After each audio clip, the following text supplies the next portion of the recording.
Up till now, we only talked of visible external changes, but there are also internal changes taking place.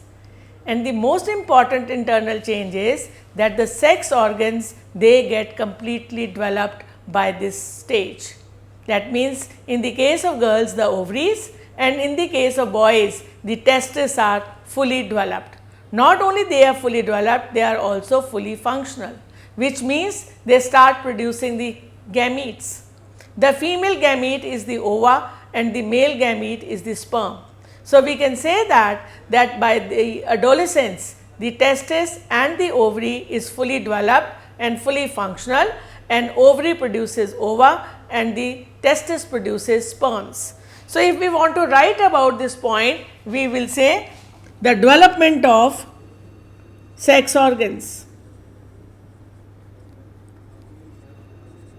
So, next change is development of sex organs, fully developed and fully functional.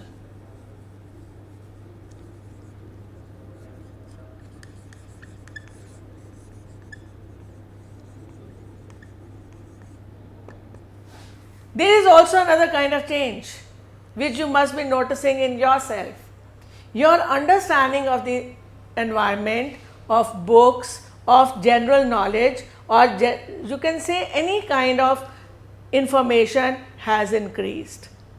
So, which means you are now no longer emotionally, intellectually or mentally totally dependent upon the decisions of your adults. So, there is also a development of intellectual, mental and emotional maturity.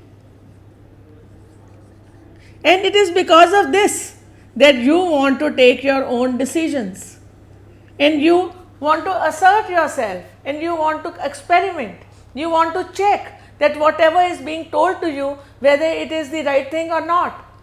So, there is a tendency to rebel also, because your elders will say through their experience they know it happens like this only, while you will say I want to experiment and reach my own conclusions, which sometimes can be very good, but sometimes it can be dangerous also.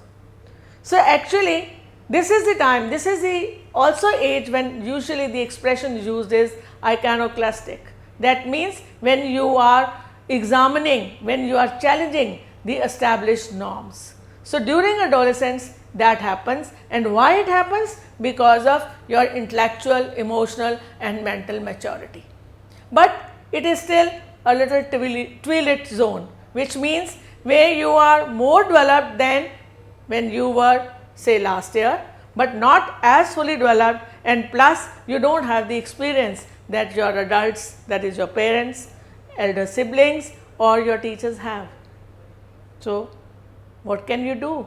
You can take their experience, check it out and then draw your own conclusions, but not too much of experimentation.